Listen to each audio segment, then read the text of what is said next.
Hello, today is the 19th of January 2025, Sunday, and it's video 19.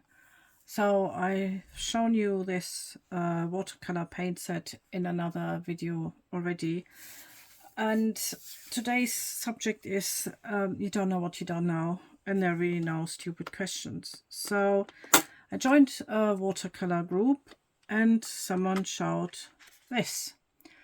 And when I unpacked my box, so this is in the box as well, I didn't know what this was for.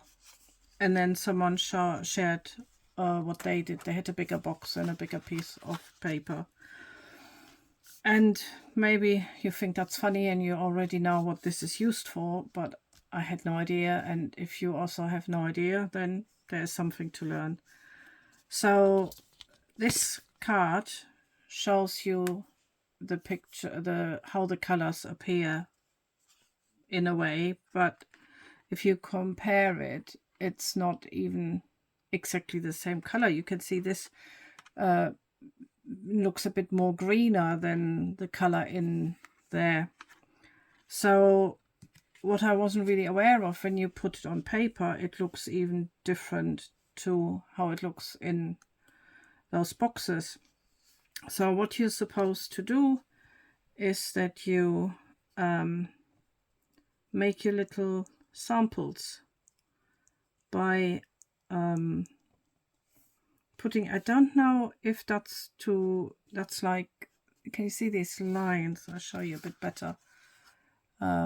Also what I learned, I connected my phone to my monitor. Now I can see a bit better that I'm not describing something like down here or somewhere up here and you're not even going to see what I'm doing, which is really good. So I don't know what these lines are for, maybe to mix it a bit with white or black. So at the moment I'm just going in here. This is cherry red, and then when it dries I know exactly how it will look on paper. So when I plan my painting, I won't have any surprises how this looks different from what's in the box. And that in itself can be maybe quite therapeutic, just filling these little boxes. I'm not gonna fill in the whole thing. I'm probably gonna show you in another video when it's done, but let's just do a few more and then see if how different. Well, it's still wet as well, so I might even change. I think what I'm gonna do is when I finish that, I make another short video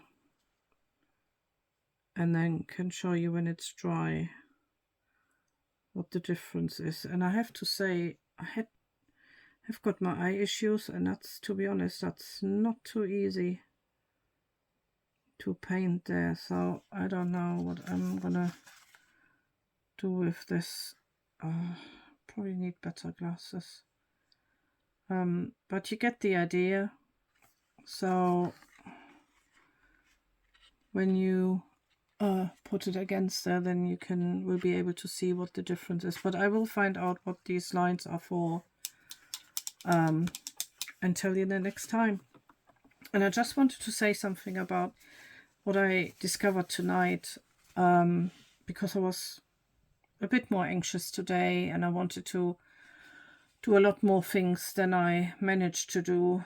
And one of the things I'm aiming for is to do 1% better than the day before. So every day a little bit. And this might not look like a lot, but this is already more than I had yesterday. And this is another video that I didn't have yesterday.